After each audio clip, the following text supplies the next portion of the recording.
생명비전교회 주일 예배에 오신 모든 분들을 주님의 이름으로 축복하고 환영합니다. 우리 옆에 있는 분들에게 정말 잘 오셨습니다, 사랑합니다, 축복합니다 이렇게 인사하겠습니다. 정말 잘 오셨습니다, 사랑합니다, 축복합니다. 우리 아직 도착하지 못한 분들이 계신데요, 우리 함께 예배를 위해서 기도하도록 하겠습니다. 아버지 하나님 감사드립니다. 오늘도 저희들에게 성령의 충만함을 허락해 주셔서 오늘 저희들이 이 자리에 있게 하여 주심에 감사드립니다. 오늘도 예배 가운데 주님 만나 주시고 말씀해 주셔서 주님의 말씀대로 살아가는 저희들 될 수 있도록 은혜 베풀어 주시옵소서. 예수님의 이름으로 기도드렸사옵니다. 아멘. 네, 오늘 주일 예배 오신 여러분 한 분 한 분을 진심으로 축복하고 환영합니다. 저희 서로 벌써 인사를 했으니까 저희 다 같이 일어서서 기쁜 마음으로 찬양드리기 원합니다.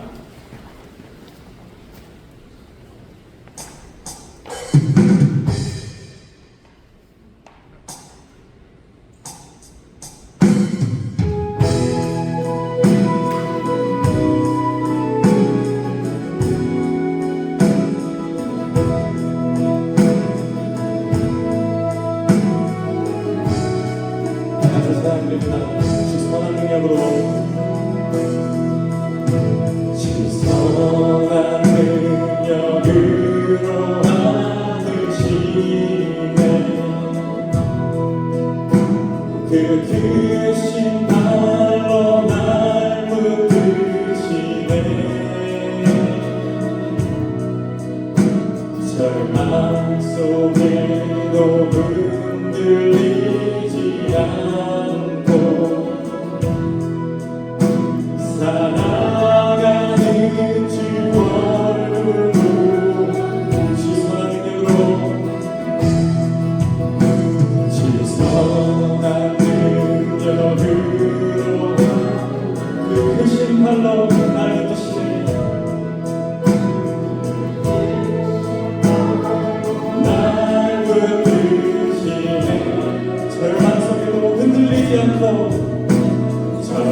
주님이 마신 고난의 승자는 주님이 마신 고난의 승자는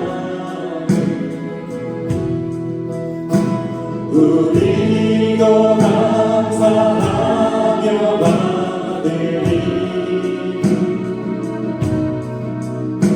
주님의 남은 고난 채워가며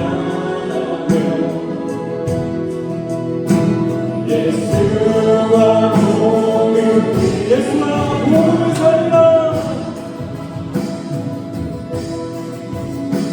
예수와 몸을 위해 살아 저 예수님이 나의 모든 행위합니다 사랑으로 사랑하는 별을 원이로서니 주 나를 지하리 믿음으로 우리 모든 안을 주로 지으라 영광의 새날을 한번 더 올라가기로 선한 능력으로 선한 능력으로 일어서리 주 나를 지하리 믿음으로 우리 모든 안을 주로 지으라 영광의 새날을 저희 다같이 승리의 새날을 맞이하니 승리의 새날을 맞이하리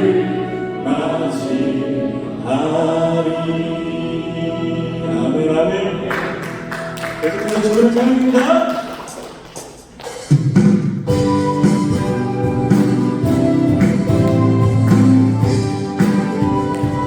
같이 주님 약속 주님 약속하신 말씀을 위해서 영원토록 주를 찬송합니다 소리 질러 주의 영광 돌리며 약속의 믿음으로 주님 약속하신 말씀 주님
내 모습을 볼 때에 이 모습도 주가 사랑하실까.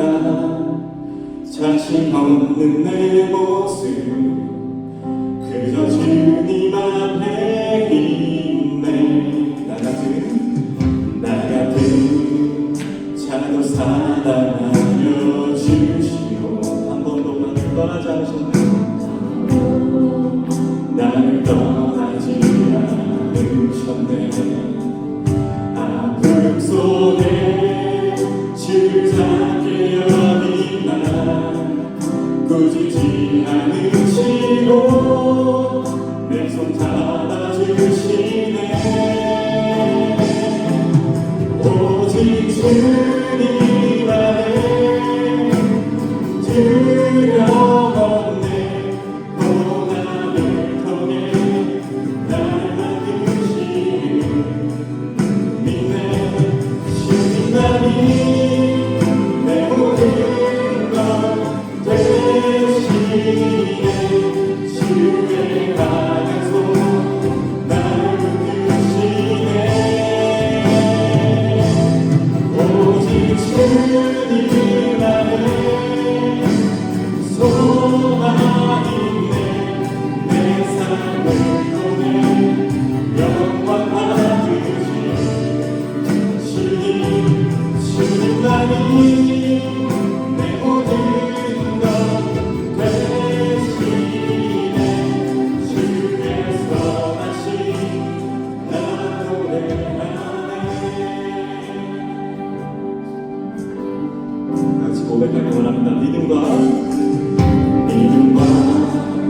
삶을 살아내는 신념이 너무나 다른 내 모습, 너무나 다른 내 모습. 이 모습도 주가 사랑하실까. 자신 없는 내 모습 그저 저에게 지금 이 순간 주님 앞에 나아가기 원합니다.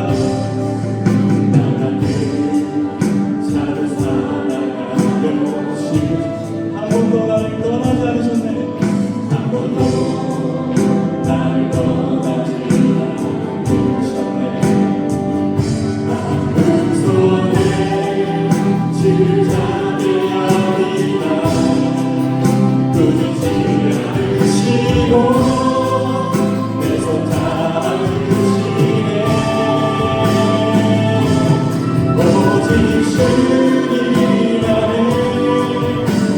두려움 없네. 고난을 통해 나를 만드시는 믿네.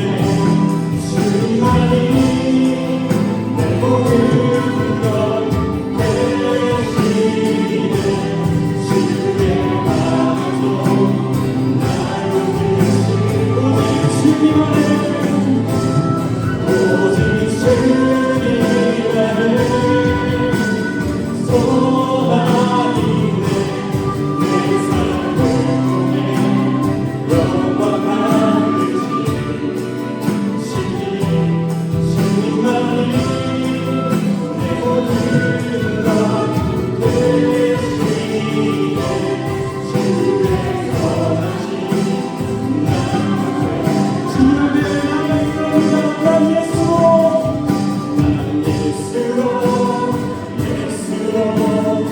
예수로 주만하네. 난 예수로 주만하네. 난 예수로 주만하네. 영원한 내 안에 살아계시네. 같이 고백하기 원합니다. 운명이어도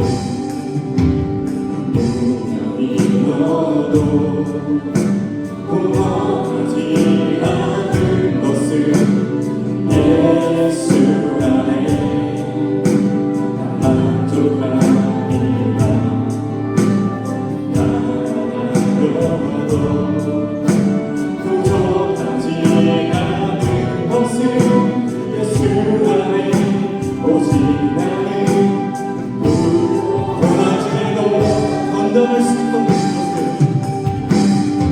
주님으로 견뎌낼 수 있는 것은 주의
저희 삶에 부족한 게 있다면 그게 정말 예수님, 오직 예수님만으로 채워지기를 바라며 주님 앞에 나아가길 원합니다.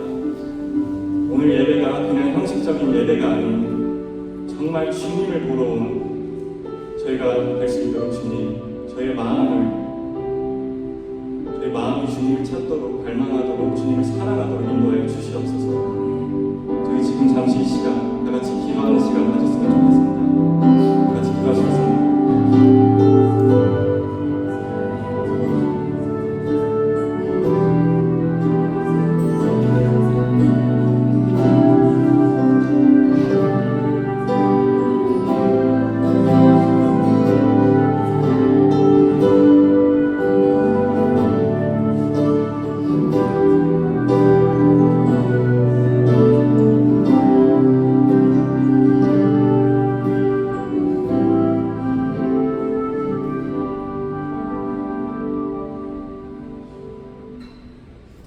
사랑하는 하나님 아버지, 오늘도 예배 자리에 불러주시면 감사합니다. 예배 자리를 지킬 수 있는 힘을 허락해 주셔서 감사합니다. 매주 드려지는 예배이기 때문에 그저 드리는 것이 아니라 제 온 마음을 다해서 온전히 주님께 올려드릴 수 있기를 소망합니다. 하나님께서 은혜 주셔서 이번 주도 잘 보내고 왔음을 고백합니다. 매 순간 살아가며 주님께서 함께 계셔 할 수 없었던 일들을 해결할 수 있었고, 하나님께 지혜를 구하게 하셔서 그 지혜로 이번 주도 잘 살아갈 수 있었습니다. 저희가 항상 이 사실을 기억하게 하시고 주님을 바라보게 해주세요. 저희의 살아가는 상황 가운데 항상 하나님을 우선순위로 두게 하시고, 하나님이 아닌 다른 것은 하나님보다 앞서지 않게 도와주세요. 하나님께서 사랑하시는 세상의 비전교회가 하나님만 온전히 높여드리는 교회가 되기를 원합니다. 담임 목사님의 말씀에 힘이 있게 하시고 항상 유익간에 강건할 수 있도록 하실 수 있도록 하시고 예배 준비하는 손길들 지치지 않고 마음을 다해서 예배드릴 수 있게 도와주세요. 오늘 드려지는 예배도 하나님께서 기뻐 받으시기를 간구합니다. 예수님의 이름으로 기도드립니다. 아멘.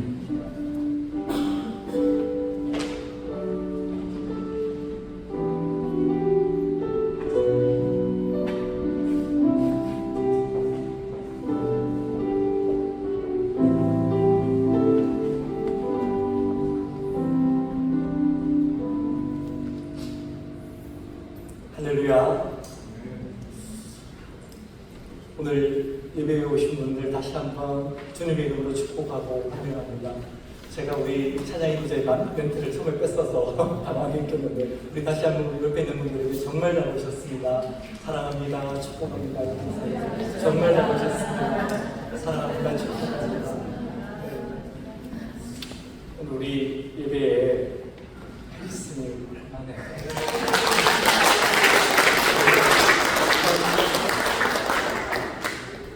페리스 마음 안에 있는 성령님께서 마음을 주셨던 것 같아요.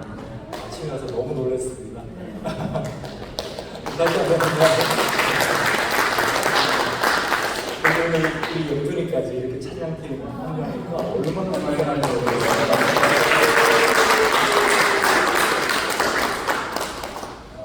오늘 근데 아쉽게도 우리 윤금산 집사님, 오민영 집사님 가정이 오스틴에서 예배를 드리거든요. 우리 오민영 자매님하고 병문이 시연이가 이제 오스틴에서 생활하게 됩니다. 그래서 제가 회의가 있어서 가보기도 했지만 그 전주에 가서 우리 병문이 시연이 그리고 오민영 자매님이 출석하게 될 교회 담임 목사님하고도 같이 만나고 있는데요. 너무 목사님 참 너무 좋으시더라고요. 그래서 마음에 그런 거 있지 않습니까? 이걸 장가 보내는 거, 시집 보내는 거 같은 느낌이 드는데 너무 마음이 안심이 되는 거죠. 또 우리 윤문자 집사님 혼자서도 신앙생활을 하게 될 텐데 여러분 많이 격려해 주시고 위로해 주시기 바랍니다. 우리 9월 셋째 주부터 생명의 삶, 새로운 삶 성경 공부가 시작이 됩니다. 여러분 우리 교회에 리더십으로 가실 때는 반드시 생명의 삶, 새로운 삶 과정을 거치셔야 됩니다.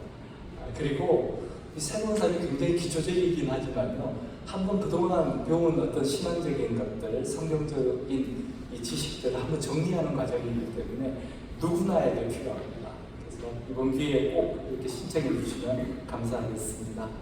그리고 이번 주 성경 통독은 예레미야 1가 5장까지 그리고 에스겔서 16장까지 말씀입니다. 그리고 오늘 특별히 저 멀리 라스베가스에서 방문해 주신 분이 계십니다. 우리 김원성 집사님 계신데요. 네,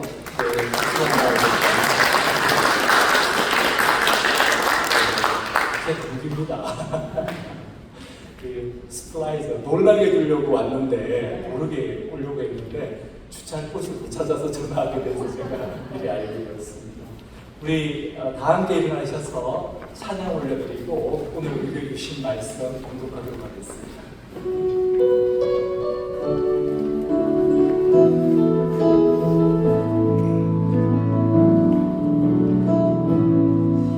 하늘의 문을 여소서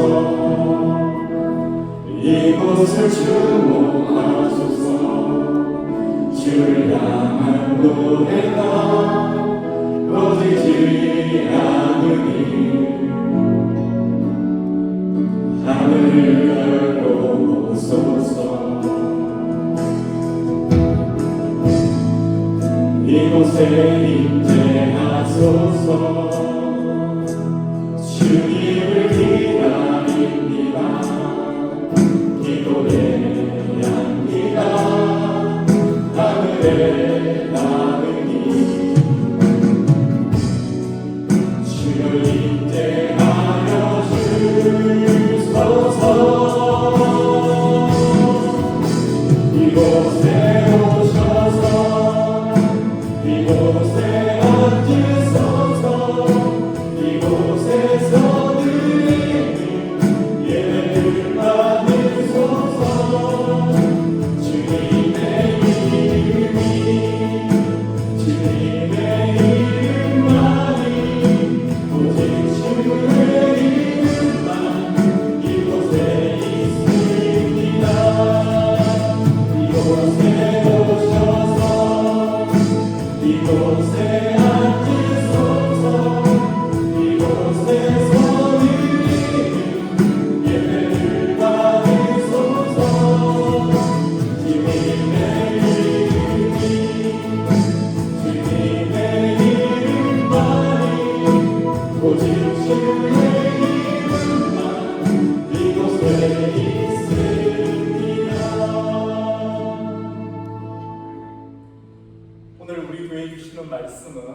야고보서 1장 12절로부터 18절 말씀입니다.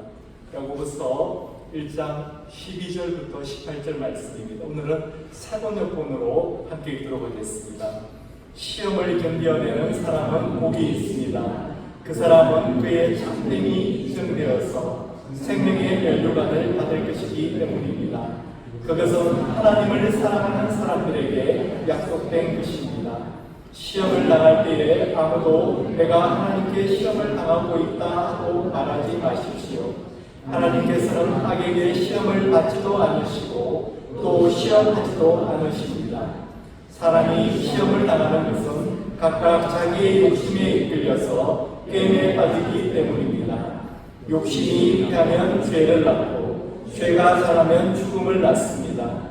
나의 사랑하는 형제 자매 여러분, 속지 마십시오. 온갖 좋은 선물과 모든 완전한 은사는 위에서 곧 빛들을 지으신 하나님께로부터 내려옵니다. 아버지께는 이러저러한 변함이나 회전하는 그림자가 없으십니다. 그는 뜻을 정하셔서 진리의 말씀으로 우리를 낳아주셨습니다. 그리하여 그는 우리를 피조물 가운데 첫 열매가 되게 하셨습니다. 아멘. 앉으시겠습니다. 아버지 하나님, 오늘도 저희들 아버지의 말씀 앞에 세워주시니 감사드립니다. 저희들 생각 가운데 마음속에 있는 모든 악한 것들 오늘 이 시간 떠나가게 하여 주시고 성령의 신실함을 성령의 좋은 것들로만 채워주실 수 있도록 주님 역사하여 주시옵소서. 아버지 하나님, 오늘 말씀 들을 때, 찬양할 때, 기도할 때 만나주시고 말씀하여 주시고 은혜 베풀어 주시옵소서. 그래서 우리가 늘 삶 가운데서 어려움을 만나더라도 사단의 유혹 가운데 있다 하더라도 주님 말씀 붙들고 주님만 의지해서 다시 일어나 주님이 기뻐하시고 원하시는 그곳을 향해 달려가는 저희들 될 수 있도록 인도하여 주시옵소서. 오늘도 무엇보다도 부족하고 부족한 이 종을 이 앞에 세우셨는데 하나님이 부족한 종이 자기 힘을 내려고 이 사역을 감당하지 않게 하여 주시고 늘 성령의 충만함을 부어주셔서 정말 성령의 힘으로 성령의 능력으로 모든 것을 감당하는 자가 될 수 있도록 은혜 베풀어 주시옵소서. 이 모든 말씀은 예수님의 이름으로 기도드렸사옵니다. 아멘. 할렐루야. 제가 오늘 세 번째 찬양을 하는데 무척 은혜를 받았습니다. 제가 지금 찬양 가사가 생각이 안 나는데 여러분도 그러지 않으셨습니까? 우리 믿음하고 삶을 이렇게 동일하게 살아가는 게 우리가 참 쉽지 않다는 것입니다. 우리 안에 있는 연약함, 또 무엇보다도 우리 안에 있는 죄된 본성 때문에 우리가 그렇게 주님의 말씀대로 우리 주님께서 우리 보여주신 믿음대로 살기가 어렵다는 것입니다. 그러나 여러분 꼭 기억하셔야 됩니다. 우리 안에 있는 성령님께서 우리를 붙들고 계시다는 것. 그래서 결국에는 우리 하나님이 기뻐하신 그 삶을 살아갈 수 있도록 우리 주님께서 인도해 주신다는 것입니다. 여러분 꼭 기억하시길 바랍니다. 오늘 설교하고도 이렇게 맥락을 같이 하게 되는데요. 우리는 살아가면서 기쁘고 행복한 시간도 많지만 시련을 겪으면서 힘들게 걸어가는 시간도 있습니다. 그 시련 때문에 낙심할 때도 있고 또 때로는 절망에 빠져서 헤어나오지 못할 때도 있습니다. 어릴 때는 몰랐는데 인생을 알만한 나이가 되니까 도대체 인생은 왜 이렇게 힘들고 어려운 거야 하는 생각이 들게 됩니다. 요즘은 엘리먼트리 스쿨에 다니는 아이들도 사는 게 힘들다고 그렇게 이야기한다고 합니다. 그건 무엇을 말하느냐 하면요, 누구나 철들면 시련이 주어진다는 것입니다. 아니 그 전에 시련이 있는데 깨닫지 못했던 거죠. 철이 되니까 이제 어렵구나 하는 것을 깨닫게 된다는 것입니다. 근데 하나님께서 우리 인생 가운데 이런 시련, 이런 시험을 허락하시는 이유가 분명히 있다는 것입니다. 하나님께서 우리에게 이 시련을 허락하시는 이유는요, 바로 우리를 성숙한 삶을 살아가게 하시기 위해서입니다. 하나님은 시험을 통해 우리의 인격을 만지십니다. 하나님은 시험을 통해서 우리의 왜곡된 성품과 가치관을 바르게 세워주십니다. 그래서 야고보서 1장 2절은 여러 가지 시험에 빠질 때에 그것을 더할 나위 없는 기쁨으로 생각하라 이렇게 말씀하고 있습니다.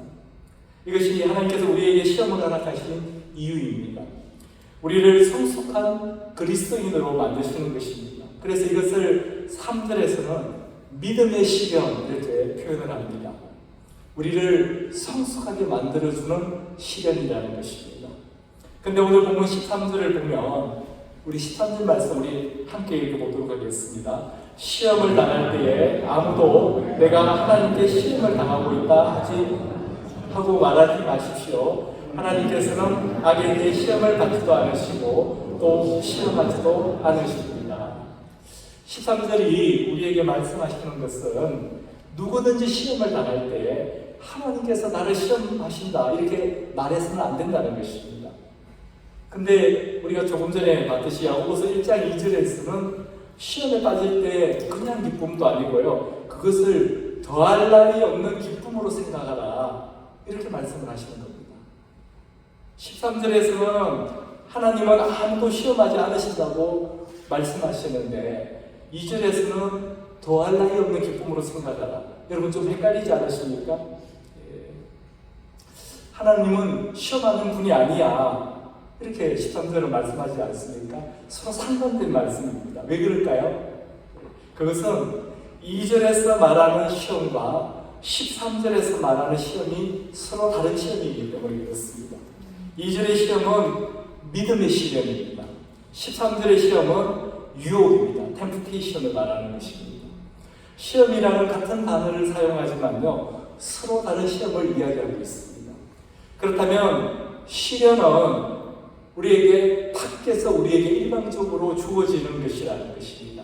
그런데 13절에서 말하는 유혹이라는 것은 우리 안에서 일어나는 것이라는 것을 알 수가 있습니다. 또 이렇게도 말할 수 있습니다. 시련은 하나님께서 허락하시는 것이고 유혹은 사탄이 주는 것이라는 것입니다. 왜냐하면 시련은 우리를 더욱 성숙하게 하기 위해서 하나님께서 주시는 것이기 때문에 그렇습니다. 그러나 유혹은 우리를 넘어뜨리기 위해서 사탄이 주는 것이기 때문입니다.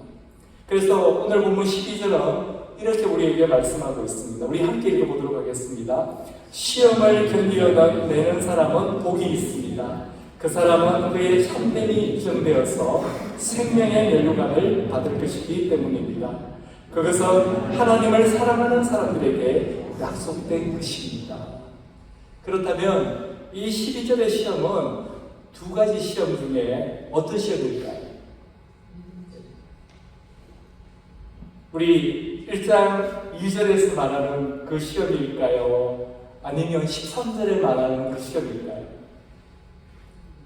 2절에서 말하는 우리를 성숙하게 하는 믿음의 시련을 이야기하는 것입니다. 왜냐하면 그 시험을 견뎌내는 사람이 무엇을 받는다고 합니까? 생명의 면류관을 받는다고 하기 때문에 그렇습니다. 여러분 면류관을 어떨 때 받습니까? 운동 경기하고 올림픽에서 승리하면 받는 게 이 면류관이잖아요. 화환 같은 거잖아요. 금메달 같은 것입니다. 인생에서 받게 되는 여러 가지 시험들, 그 시련들을 운동 경기에 비유한 것입니다. 그래서 그것을 잘 이겨내고 승리한 사람들에게 주어지는 상급, 리워드, 그것이 생명의 면류관이라는 것입니다. 그런데 12절은 그 생명의 면류관을 받게 되는 사람들의 자격에 대해서 우리에게 말씀하고 있습니다. 그 자격이 뭐냐면요, 그의 참됨이 입증되었다는 것입니다. 참됨이 입증되었어. 무슨 뜻이냐면 생명의 면류관을 받게 되는 사람은요, 말로 표현할 수 없는 어려움, 육체적 고통과 마음의 상처, 그리고 실패와 좌절이 자신의 삶 가운데 있었지만 절대로 하나님을 원망하거나 불평하지 않았다는 것입니다. 여러 가지 시험이 있음에도 불구하고 우리 하나님은 선하신 분이야. 하나님은 신실하신 분이야. 나의 이런 시험을 허락하시는 데는 하나님의 분명한 뜻과 이유가 있을 거야. 이렇게 믿었다는 것입니다. 그러니 시험을 당하더라도 오히려 하나님께 감사하고 기쁨으로 여기고 인내할 수가 있었던 것입니다. 그런 사람들을 보고 야고보는 하나님을 사랑하는 사람들이라고 표현하고 있습니다. 여러분, 여러분은 하나님을 사랑하는 사람들이십니까? 이렇게 아멘을 말씀하셨는데, 그래서 우리가 지금 여기에 있는 것입니다. 우리가 저 천국에 가면요, 아니 주님 다시 오시는 그날에 오늘 아멘 하시는 분들은 생명의 멸류관을 받게 되실 것입니다. 근데 그 조건이 뭐냐면요, 여러 가지 시험이 닥칠 때 불평하거나 원망하지 않았다는 것입니다. 오히려 기쁨으로 여기고 그 시험을 통해서 우리를 더 온전하게 하시는, 우리를 더 성숙하게 하시는 하나님께 감사드렸다는 것입니다. 오늘 본문은 12절과 13절에서 두 가지 시험을 이야기하고 있지만 이 둘은요, 시련과 유혹이라는 서로 다른 시험이라는 것입니다. 여러분 앞에서 제가 말씀드렸지 않습니까? 근데 이 두 가지 시험, 시련과 유혹은 한 가지 시험으로 연결이 됩니다. 연결되어 있다는 것입니다. 예를 들어 아브라함은 하나님의 말씀에 순종해서 고향 친척 아비 집을 떠나서 가나안 땅으로 갔습니다. 하나님의 말씀에 순종했어요. 근데 그 가나안 땅에 온 지 얼마 안 돼서 흉년이 되었습니다. 아브라함은 흉년이라는 시련을 겪을 수밖에 없었습니다. 아브라함이 조금만 더 성숙했더라면 이 흉년이 왜 내게 주어졌는지를 생각해 봤을 것입니다. 그는 이 시험을 통해서 하나님께서 자신을 어떻게 인도하실지를 배워야만 했습니다. 왜냐하면 그것이 그의 참됨을 입증하는 믿음의 시련이었기 때문입니다. 그런데 아브라함은 어떻게 했습니까? 아브라함은 그 흉년을 피해서 애국으로 도망가 버립니다. 하나님의 뜻을 알려고 하지 않고 하나님을 신뢰하지도 않았기 때문입니다. 애국으로 내려가기만 하면 풍족한 삶을 살 거라고 믿었습니다. 하지만 아브라함은 애국에 가서 어떻게 됐습니까? 자신의 부인을 빼앗기는 큰 어려움을 겪게 됩니다. 우리도 살아가면서 이런 실수, 이런 잘못된 판단을 하지 않습니까? 여러분 한번 생각해 보시기 바랍니다. 어떨 때 그런 실수, 그런 잘못된 판단을 했는가? 우리 창세기 12장 1절에서 3절 말씀 우리 함께 읽어보도록 하겠습니다. 하나님께서 아브라함이 갈대아 우르에 있을 때 주신 말씀입니다. 주님께서 아브라함에게 말씀하셨다. 너는 내가 살고 있는 땅과 내가 난 곳과 너의 아버지의 집을 떠나서 내가 보여주는 땅으로 가거라. 내가 너로 큰 민족이 되게 하고 너에게 복을 주어서 내가 크게 이름을 펼치게 하겠다. 너는 복의 근원이 될 것이다. 너를 축복하는 사람에게는 내가 복을 베풀고 너를 저주하는 사람에게는 내가 저주를 내릴 것이다. 땅에 사는 모든 민족이 너로 말미암아 복을 받을 것이다. 여기서 하나님께서는요, 4번이나 내가라는 표현을 사용해서 분명히 아브라함의 인생의 주권이 하나님께 있다는 것을 말씀해 주셨습니다. 내가 보여주는, 내가 너로 큰 민족이 되게 하고 내가 복을 베풀고 내가 저주를 내릴 것이다. 주어는 하나님 나였습니다. 아브라함에게 네 인생의 주인이 네가 아니고 바로 나다라고 하나님은 말씀하신 것입니다. 그런데도 불구하고 아브라함은 하나님의 말씀을 신뢰하지 못하고 인간적인 방법을 선택하게 됩니다. 여러분 이것이 유혹입니다. 하나님을 신뢰하지 못하게 하고 인간적인 방법을 선택하게 하는 것, 바로 이것이 유혹입니다. 이스라엘 백성들은 순전히 하나님의 은혜로 홍해를 건넜습니다. 죽음에 문득했었던 그들이, 아니 죽음거나 다름없던 그들이 생명으로 옮겨진 것이었습니다. 그런 그들이 광야에서 사흘만 걸었는데, 사흘밖에 걷지 않았는데요, 마실 물을 구할 수가 없었습니다. 근데 누군가가 물을 발견한 겁니다. 누가 먼저라고도 할 것 없이 달려가서 그 물을 마셨습니다. 근데 그 물이 아주 쓴 물이었습니다. 예. 그래서 마실 수가 없었어요. 출애굽기 15장 23절 24절을 보면요, 마라에 이르렀더니 거기 물이 있어서 마시지 못하겠으므로 그 이름을 마라라 하였더라. 백성이 모세에게 원망하여 이르되 우리가 무엇을 마실까 하며, 그 순간 이스라엘 백성들은 불평과 원망을 쏟아놓습니다. 하나님을 신뢰하지 못한 것이었습니다. 여러분 이것이 유혹입니다. 하나님을 신뢰하지 못하게 하는 것, 이것이 유혹이라는 것입니다. 그러나 그때 모세는 하나님께 부르짖습니다. 모세는 하나님을 신뢰했기 때문에 그렇습니다. 25절입니다. 모세가 여호와께 부르짖었더니 여호와께서 그에게 한 나무를 가리키시니 그가 물에 던지니 물이 달게 되었더라. 거기서 여호와께서 그들을 위하여 법도와 율례를 정하시고 그들을 시험하실세. 여러분, 물이 달게 되었다는 것입니다. 선물이 단물되는 역사가 일어난 것입니다. 우리가 어쩌지 못하는 시험에 빠졌다 하더라도 하나님을 믿고 신뢰하는 자에게는요, 하나님의 신실하신, 하나님의 페이스풀리스, 하나님의 하나님 되심을 하나님은 보여주신다는 것입니다. 그래서 27절에 보면 그들이 엘림에 이르니 거기에 물샘 열둘과 종려나무 이런 그루가 있는지라 거기서 그들이 그 물 곁에 장막을 치니라. 여러분, 물샘이 하나도 아니고요, 12이나 있고 시원한 종려나무 그들이 있었다는 것입니다. 하나님은 그들을 거기로 인도해 주신 것입니다.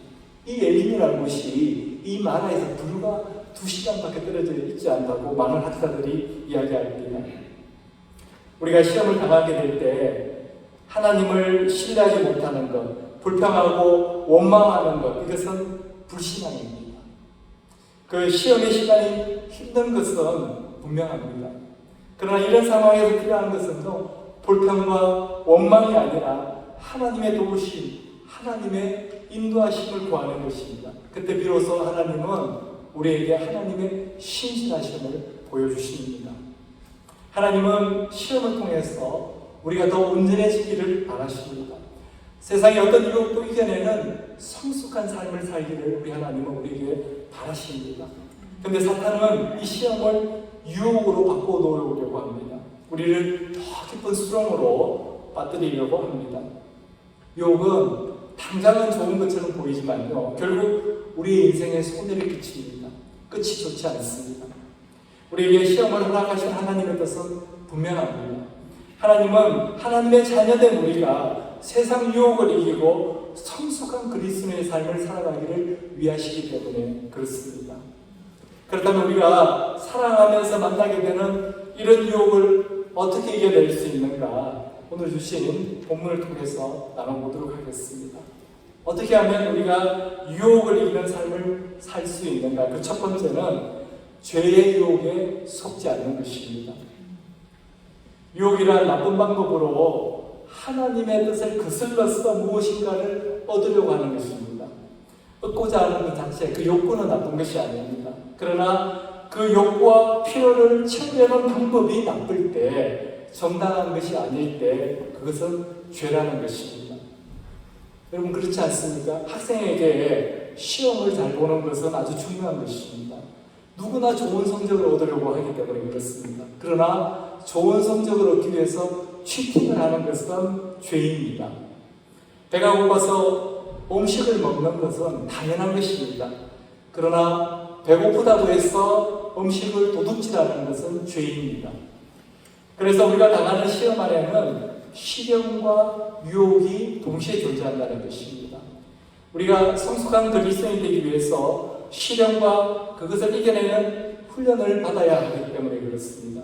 그러나 그 시련을 이겨내기 위해서 선하지 않은 방법을 사용하는 것은, 즉 사탄의 유혹에 넘어가는 것은 우리가 결코 성숙하다고 말할 수 없습니다. 우리가 죄의 유혹에 속지 않기 위해서는 먼저 우리 안에서 일어나는 이 욕구를 잘 다스려야 합니다. 배가 고프고 갈증이 생기고 좋은 성적을 받고 싶고 또 돈을 많이 벌고 싶고 직장에서 승진하고 싶고 좋은 집을 가지고 싶고 멋진 차를 소유하고 싶은 욕구는 누구에게나 생깁니다. 이런 욕구 그 자체가 나쁘다는 것은 아닙니다. 오히려 자연스러운 것입니다. 사람에게 아무런 욕구가 없다면 그 사람은 정상적인 삶을 살아갈 수가 없습니다. 건강하다면 이러한 욕구를 가지는 것은 당연한 것입니다. 그런데 중요한 것은 이러한 욕구는 잘 다스려져야 한다는 것입니다. 이런 욕구는 그래서 적절한 통제가 필요합니다. 왜냐하면 이런 욕구를 잘 다스리지 못하면 욕심, 욕망이 되어버리기 때문에 그렇습니다. 여러분, 우리말에 과유불급이라는 사자성어가 있습니다. 여러분 무슨 뜻인지 아시는 분도 계실 것입니다. 쉽게 설명드리면 지나친 것은 좋지 않다는 뜻입니다. 그렇다고 부족한 것은 좋은 것이다. 그것도 아닙니다. 적당한 것이 좋다는 뜻입니다. 근데 이 과유불급이 안 되는 게 바로 우리들입니다. 미국의 37대 대통령이었던 리차드 닉슨은요, 38대 대통령으로서 재선 가능성이 매우 높은 사람이었습니다. 이미 국민들로부터 충분한 지지를 받고 있었고 승리가 거의 확실했다고 합니다. 근데 닉슨 대통령과 그의 참모들은 거기서 멈추지 않았습니다. 확실히 이기고 싶은 마음, 더 높은 지지율로 이기고 싶은 마음에 욕심을 부린 것입니다. 그래서 워터게이트라는 민주당이 새들어 살고 있는 그 건물 안에 불법적으로 도청 장치를 하게 됩니다. 선거 정보를 빼내려고 했던 것입니다. 처음에는 아무도 몰랐지만 나중에 이 사실이 밝혀지면서 닉슨 대통령은요, 미국 역사상 처음으로 임기 중에 사임한 대통령이 됩니다. 오늘 본문 14절 말씀이 다시 한번 우리 안에 있는 욕심에 대해서 경고하고 있습니다. 우리 한 목소리를 읽어보도록 하겠습니다. 사람이 시험을 당하는 것은 각각 자기의 욕심에 이끌려서 꾀에 빠지기 때문입니다. 여기서 이 시험은 유혹을 이야기하는 것입니다. 유혹, 템프테이션. 사람이 유혹에 빠지는 것은 자기 욕심 때문이라는 것입니다. 자기 욕심에 이끌려서 꾀에 빠진다고 성경은 말씀하고 있습니다. 이 말씀을 원어로 보게 되면요, 미끼를 물었다 이런 것입니다. 미끼. 여러분 낚시할 때 우리 고기 잡기 위해서 미끼를 바늘에 걸지 않습니까? 근데 그 미끼를 왜 그런 것입니까? 물고기가 보기에는요, 그 미끼가 굉장히 맛있어 보이기 때문에 그 미끼를 거는 것입니다. 근데 그 물고기가 그 미끼를 물면 어떻게 됩니까? 우리 디모데전서 6장 9절 10절 말씀 우리 함께 읽어보도록 하겠습니다. 그러나 부자가 되기를 원하는 사람은 유혹과 올무와 여러 가지 어리석고도 해로운 욕심에 떨어집니다. 이런 것들은 사람을 파멸과 멸망에 빠뜨립니다. 돈을 사랑하는 것이 모든 악의 뿌리입니다. 돈을 줬다가 믿음에서 떠나 헤매기도 하고 많은 고통을 겪기도 한 사람이 들어 있습니다. 여기 나오는 부자가 되기를 원하는 사람은요, 과유불급을 넘어서는 탐욕스러운 부자를 이야기합니다. 또 돈이 모든 악의 뿌리라고 하지 않고 돈을 사랑하는 것이 모든 악의 뿌리라고 말씀하고 있습니다. 돈은 우리의 삶을 위해서 꼭 필요한 것입니다. 돈을 사랑하는 것이지 돈이 죄라는 것은 아닙니다. 그래서 성경은 하나님과 재물을 두 주인을 섬길 수 없다고 우리에게 분명히 말씀하고 있습니다. 우리 마태복음 6장 24절 우리 한 목소리를 읽도록 하겠습니다. 아무도 두 주인을 섬기지 못한다. 한쪽을 미워하고 다른 쪽을 사랑하거나 한쪽을 중히 여기고 다른 쪽을 없인 여길 것이다. 너희는 하나님과 재물을 아울러 섬길 수 없다. 여러분, 우리는 우리의 연약함을 분명히 알고 있어야 합니다. 우리 안에는요, 여전히 죄된 본성이 두 눈 부릅뜨고 살아있다는 것입니다. 그래서 우리가 자기의 욕심에 끌려서 부정이나 부정한 불법한 방법, 즉 하나님의 말씀에서 벗어난 방법으로 내 욕심을 충족시키려고 할 때, 그때 우리는 죄에 빠지게 된다는 것입니다. 그 대표적인 게 바로 아담과 하와가 뱀에게 유혹당한 사건이지 않습니까? 뱀은 하와의 마음에 하나님을 의심하게 하는 말을 하고 있습니다. 그래서 이 하와가 분별력을 잃어버린 것입니다. 그 분별력을 잃었다는 건 하와 안에 욕심이 있었기 때문에 그렇다는 것입니다.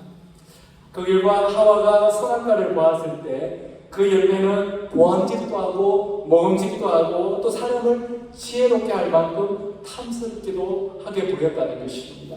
이처럼 욕심은 인간의 판단력을 흐리게 합니다. 하나님께서 분명히 그 열매를 먹게 되면 죽게 된다고 말씀하시는데도 불구하고 하와는 보암직하고 먹음직하고 지혜롭게 할 만큼 탐스럽게 여겼다는 것입니다. 또 아브라함의 조카 롯을 한번 생각해 보십시오. 그런 창세기 13장에서 소돔과 고모라 성이 여호와의 동산 같고 애국 땅 같은 것을 갖다고 이야기를 합니다. 그래서 그 땅을 선택한 것이었습니다. 그러나 그것은 여러분 아시겠지만 유혹이었습니다. 미끼였습니다. 사실 소돔과 고모라 땅은 죄악이 만연한 땅이었거든요. 곧 하나님의 심판이 임할 땅이었습니다. 그런데 롯은 그것을 보지 못했습니다. 또 어떤 유혹이 있었습니까? 다윗이 이웃집에서 목욕하는 남의 아내를 본 것입니다. 건강한 남자가 목욕하는 여자를 보고 유혹을 받는 것은 있을 수가 있는 것입니다. 그러나 그로 인해 그는 자기에게 충성을 다하는 부하의 부인을 빼앗고 그 부하를 죽이는 살인죄를 범하게 됩니다. 그것은 결국 그의 집안에 피바람을 몰고 오게 됩니다. 다윗이 그것으로 인해서 겪게 될 결과를 미리 알았더라면 다윗은 그런 짓을 하지 않았을 것입니다. 절대로 안 했을 것입니다.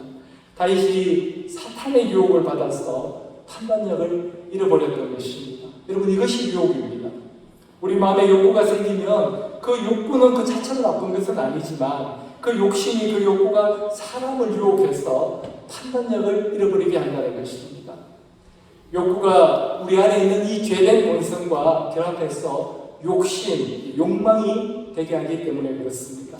그리고 결국 그 인생은 망하는 인생이 됩니다. 우리가 유혹을 받았을 때 승리하는 길은 첫 번째, 죄의 유혹에 속지 않는 것입니다. 그래서 16절에서 야고보는 이렇게 말합니다. 나의 사랑하는 형제자매 여러분, 속지 마십시오. 그렇습니다. 우리가 악한 사탄에 속지 않아야 우리는 죄의 유혹에서 벗어날 수가 있습니다. 사탄의 유혹에 넘어가게 되면 그 다음 단계는 불순종이고 불순종의 결과는 사망이기 때문에 그렇습니다. 그래서 15절은 이렇게 말씀합니다. 욕심이 있다면 죄를 낳고 죄가 자라면 죽음을 낳습니다. 그래서 우리가 사탄의 유혹을 당하고 있는지 아닌지를 알 수 있는 가장 좋은 방법은 우리가 지금 하나님의 말씀에 순종함으로 살아가고 있는가 아닌지를 보면 알 수가 있습니다. 하나님의 말씀에 순종할 마음이 없고 그 말씀에 자꾸 딴지를 걸고 있다면 지금 우리 앞에 유혹이, 미끼가 놓여 있다는 것입니다. 우리가 어쩌면 사단에 속고 있는지도 모른다는 것입니다. 왜냐하면 내 생각, 내 기준이 우리 삶의 기준이 되어버리면요, 아무리 제대로 판단하려고 해도 판단이 되지 판단이 안 된다는 것입니다. 그러므로 우리는 죄의 유혹에 속지 않도록 늘 하나님의 말씀을 가까이 해야 한다는 것입니다. 그래서 우리는 하나님의 말씀에 딴지 걸지 말고 토달지 말고 이의를 제기하지 말고 그냥 있는 그대로 말씀에 순종하는 것입니다. 그럴 때 우리는 죄의 유혹에 속지 않게 됩니다. 어떻게 하면 유혹을 이기는 삶을 살 수 있는가? 두 번째는 하나님의 신실하심을 기억하는 것입니다. 우리 17절 말씀 함께 읽도록 하겠습니다. 온갖 좋은 선물과 모든 완전한 은사는 위에서 곧 빛들을 지으신 아버지께로부터 내려옵니다. 아버지께는 이러저러한 변함이나 회전하는 그림자가 없으십니다. 17절은 우리들에게 가장 좋은 것을 주시는 분이 하나님이심을 강조하고 있습니다. 온갖 좋은 선물과 완전한 은사를 주시는 분은 바로 하나님 아버지시라는 것입니다. 근데 그분은 절대 변하지 않는 신실하신 분이십니다. 우리가 유혹을 이기는 삶을 살려갈 때 가장 중요한 것 중에 하나가 바로 우리를 향한 하나님의 신실하심을 믿는 것입니다. 여러분은 하나님을 사랑하십니까? 다시 한번 묻습니다. 여러분 정말 하나님을 사랑하십니까? 근데 우리 하나님은요, 우리가 하나님을 사랑하는 것과 비교할 수 없는 사랑을 우리에게 보여주고 계십니다. 여러분 그거 믿으십니까? 근데 우리는 인생 살면서 다들 사랑에 실패해 본 적이 있습니다. 여러분 사랑에 실패해 본 적 있으시죠? 다 있으실 거예요. 저도 실패해 본 적이 있고 지금도 사랑에 실패하고 있습니다. 종종 아내에 대한 사랑에 실패하고 있고요. 우리 아이들에 대한 사랑에도 실패하고 있습니다. 우리의 사랑은 이렇게 늘 변함이 있고 한계가 있습니다. 그러나 하나님의 사랑은 결코 실패가 없습니다. 변함이 없고 한계가 없으시기 때문에 그렇습니다. 그래서 우리가 유혹을 이기는 삶을 살기 위해서는요, 변함이 없으신 하나님의 신실하신 하나님의 사랑에 대한 믿음이 필요합니다. 왜냐하면 우리를 유혹하는 사단의 제작 중에 하나가 우리로 하여금 하나님을 의심하게 하는 것입니다. 그분의 사랑을 의심하게 하고 그분의 말씀을 의심하게 합니다. 사단이 뱀을 통해 하와에게 접근했을 때 사탄은 하와에게 이렇게 질문했습니다. 창세기 3장 1절입니다. 하나님이 정말 너희에게 동산 안에 있는 모든 나무의 열매를 먹지 말라고 하시더냐? 여러분, 이거 거짓말이죠. 여러분 다 아시지 않습니까? 그렇다면 이 말의 의미는 무엇입니까? 만약 하나님께서 너희를 정말로 사랑하신다면 어떻게 너희에게 동산에 있는 모든 나무의 열매를 먹지 말라고 하실 수가 있느냐? 이런 뜻 아닙니까? 유혹이죠. 이간질입니다. 그래서 하나님의 신실하심을 신뢰하는 것이 유혹을 이길 수 있는 가장 큰 힘이 된다는 것입니다. 우리가 하나님을 알면 알수록 우리의 삶은 더욱 풍요로워지게 되어 있습니다. 우리 17절을 다시 한번 보겠습니다. 온갖 좋은 선물과 모든 완전한 은사, 풍요로운 삶이죠. 그것은 위에서 곧 빗대를 지으신 아버지께로부터 내려옵니다. 아버지께는 이러저러한 변함이나 회전하는 그림자가 없으십니다. 풍성한 삶을 누리려면요, 우리 하나님 아버지를 의지해야 한다는 것입니다. 아버지께서 그 모든 것을 주시기 때문에 그렇습니다. 마태복음 7장 11절 말씀을 이어서 읽어보도록 하겠습니다. 너희가 악한 자라도 좋은 것으로 자식에게 줄 줄 알거든 하물며 하늘에 계신 너희 아버지께서 구하는 자에게 좋은 것으로 주시지 않겠느냐. 하나님은요, 자기 자녀에게 좋은 것을 주시는 분이십니다. 다윗이 우리아의 아내 바세바를 도모했을 때 하나님은 선지자 나단을 다윗에게 보냅니다. 그리고 그의 잘못을 이렇게 책망하십니다. 사무엘하 12장 7절 8절 말씀입니다. 나단이 다윗에게 말하였다. 임금님이 바로 그 사람입니다. 주 이스라엘 하나님이 이렇게 말씀하십니다. 내가 너에게 기름을 부어서 이스라엘의 왕으로 삼았고 또 내가 사울의 손에서 너를 구하여 주었다. 나는 내 상전 사울을 말하죠. 사울의 왕궁을 너에게 넘겨주고 내 상전의 아내들도 내 품에 안겨주었고 이스라엘 사람들과 유다 나라도 너에게 맡겼다. 그것으로도 부족하다며 내가 내게 무엇이든지 더 주었을 것이다. 하나님께서 다윗에게요, 내가 너를 왕으로 삼아주었고 사울에 있는 그 모든 것 다 너한테 주었지 않느냐. 그리고 이스라엘의 12부족도 12지파도 다 너에게 맡겼다. 근데 네가 그것으로도 부족하다면 내게 다른 것도 네가 원하는 무엇이라도 너에게 주었을 것이다. 지금 그렇게 말씀하시는 것입니다. 여러분, 이게 우리를 향한 하나님 아버지의 마음입니다. 하나님은 우리에게 부족함이 없도록 풍족하게 주고 싶으신 것입니다. 하나님은 우리에게 가장 필요한 것이 무엇인지 가장 잘 아시고 계시기 때문에 그렇습니다. 왜 그렇습니까? 우리 하나님은 변함이나 회전하는 그림자가 없으신 분이십니다. 여러분, 그림자요, 하루에 몇 번이나 변하지 않습니까? 변하지 않습니까? 해가 꼭대기에 있으면 어떻습니까? 그림자가 작아요. 옆에 있으면 어떻습니까? 그림자가 길지 않습니까? 변함이 있잖아요. 세상 모든 것은 다 변함이 있습니다. 그러나 세상에서 변함이 없으신 한 분은 우리 하나님이십니다. 그래서 우리는 하나님의 신실하심을 믿어야 합니다. 하나님께서는 언제나 우리와 함께 하시며 우리에게 가장 선한 것을 주신다는 것을 여러분 믿으시기를 바랍니다. 하나님의 신실하심을 믿을 때 우리는 사탄의 유혹에서 승리할 수가 있습니다. 어떻게 하면 유혹을 이기는 삶을 살 수 있는가? 세 번째는 우리가 새로운 피조물임을 기억하는 것입니다. 18절 말씀 우리 함께 읽도록 하겠습니다. 그는 뜻을 정하셔서 진리의 말씀으로 우리를 낳아주셨습니다. 그리하여 그는 우리를 피조물 가운데 첫 열매가 되게 하셨습니다. 진리의 말씀으로 우리를 낳아주셨다는 것은요, 우리를 하나님의 자녀로 새롭게 낳아주셨다는 뜻입니다. 우리가 예수 그리스도를 내 인생의 구원자여 주님으로 영접할 때 우리는 하나님의 자녀가 됩니다. 새로운 표준물이 된다는 것입니다.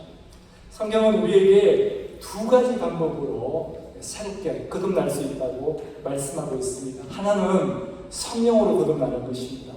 요한복음 3장 5절은 그래서 진실로 진실로 내게 이르노니 사람이 물과 성령으로 나지 않으면 하나님의 나라에 들어갈 수 없느니라고 말씀합니다. 우리는 성령으로 거듭날 수 있습니다. 그러므로 우리는 늘 성령 충만하기를 구해야 한다는 것입니다. 왜냐하면 성령 충만할 때 어떻게 됩니까? 우리 안에 있는 성령님께서 우리를 하나님의 자녀답게 살 수 있도록 우리를 인도해 주시기 때문에 그렇습니다. 그럴 때 사탄의 유혹은요 결코 우리 삶을 이기지 못합니다. 우리를 넘어뜨리지 못합니다. 그리고 또 하나 거듭나는 방법은 18절 말씀처럼 말씀으로 거듭나게 되어 있습니다.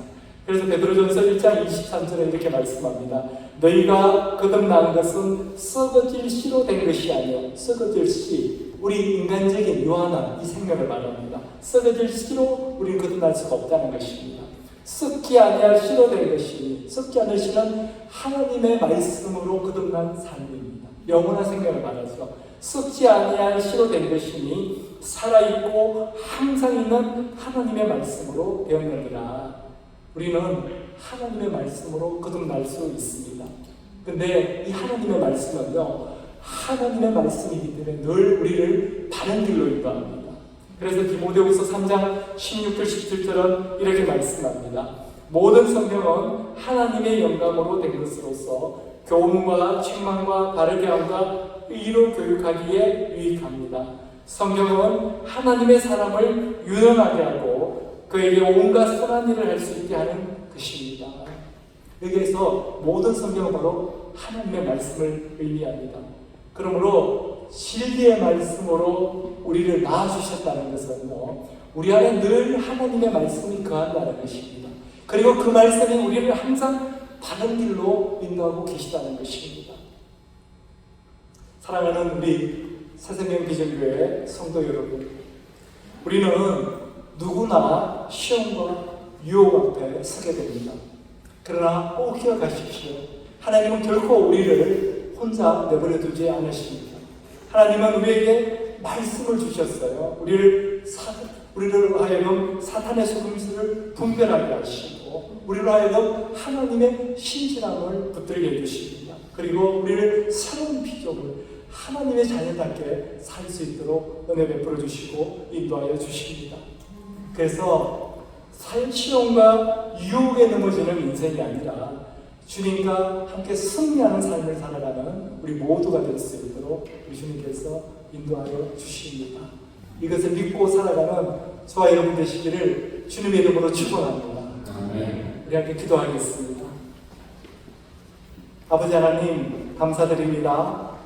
오늘 또 주신 말씀이 하나님의 말씀이 될 수 있도록 은혜 베풀어 주셔서 감사드립니다. 오늘 말씀 중에 우리의 가슴에 우리의 심령 가운데 남는 말씀을 붙들고 그 말씀대로 살아가는 인생 될 수 있도록 은혜 베풀어 주시옵소서. 예수님의 이름으로 기도드렸사옵니다. 아멘. 우리 오늘 또 이 찬양 올려드리면서 오늘 주신 말씀 다시 한번 생각하도록 하겠습니다.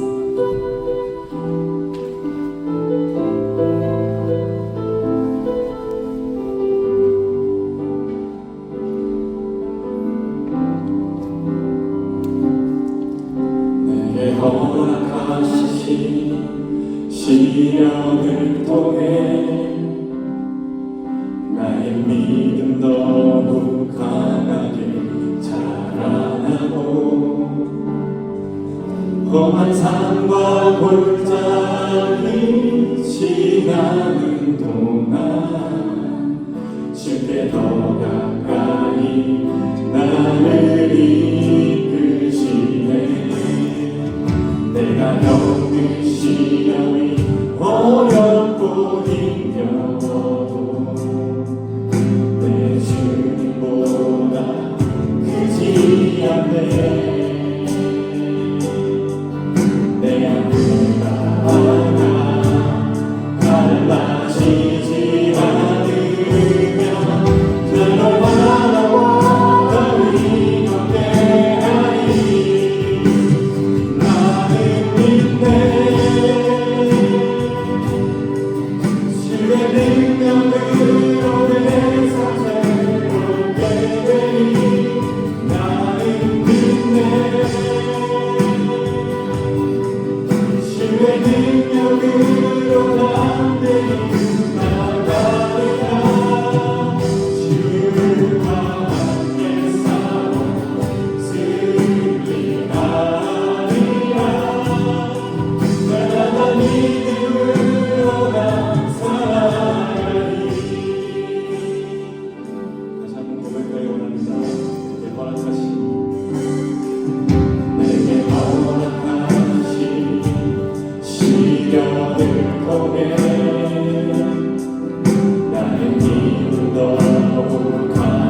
우리 삶에 있는 모든 이 시련들 또 사탄의 유혹들 넘어설 수 있는 하나님 아버지 정말 우리에게 성령의 충만함을 부어달라고 우리 함께 기도하겠습니다. 사랑의 하나님 감사합니다. 하나님 역사하여 주시고 인도하여 주시고 우리 삶 가운데 있는 모든 이 유혹들 하나님 아버지 시련들을 아버지 하나님 금이 내리시고 하나님 감사하고 우리 함께 성령의 충만함을 부어주시고 하나님 아버지 믿음으로 하나님 아버지 시련들을 구원하는 주님의 하나님 늘 붙들어주시고 인도하여 주시고 하나님 주 안에 있는 모든 일하여 오늘 시간을 하여 주시고 하나님 아버지 우리 삶 가운데 있는 모든 것들에서 유혹하지 않을 수 있도록 하나님 아버지 늘 능력을 부어주시고 우리 삶을 하나님의 능력으로 만들어주시고 인도하여 주시옵소서. 오늘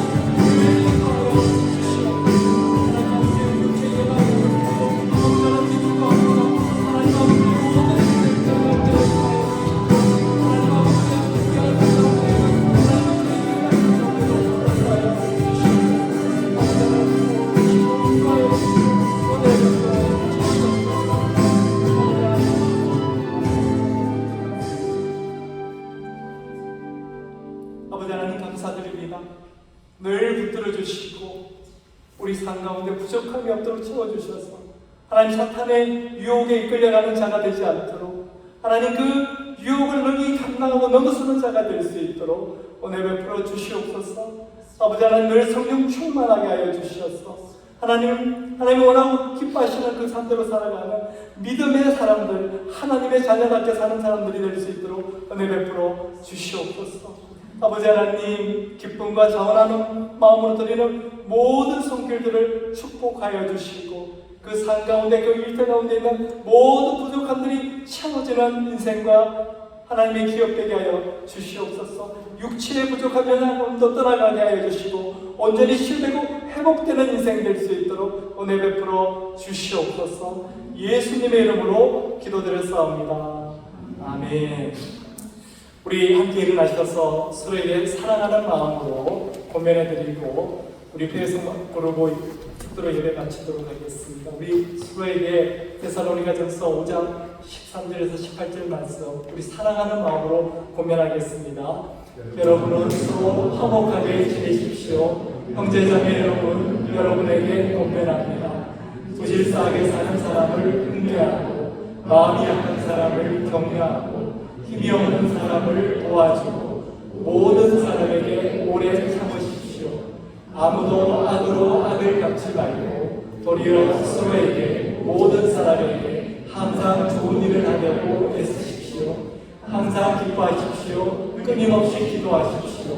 모든 일에 감사하십시오. 이것이 그리스도 예수 안에서 여러분에게 바라시는 하나님의 뜻입니다. 아멘.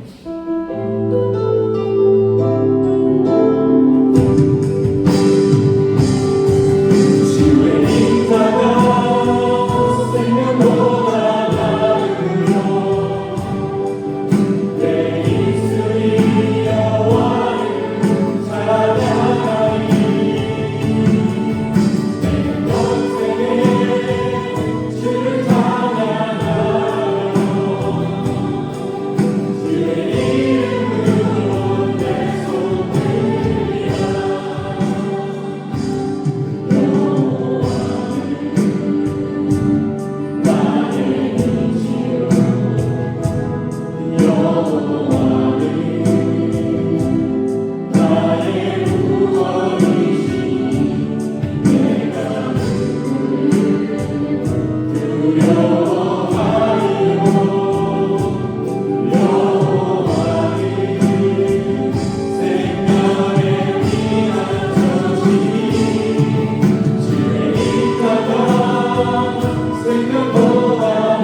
그리스도의 크신 은혜와 하나님 아버지의 놀라우신 사랑과 성령의 교통하심, 인도하심, 보호하심, 삶의 어떤 시련 앞에서도 사탄의 어떤 유혹 앞에서도 오직 주님만을 의지하며 하나님의 말씀에 순종해 살아가겠다고 결단하는 오늘 이 자리에 있는 모든 성도들 머리 위에 그 가정과 일터 위에 지금부터 영원토록 함께 하시기를 주님의 이름으로 축원하옵나이다.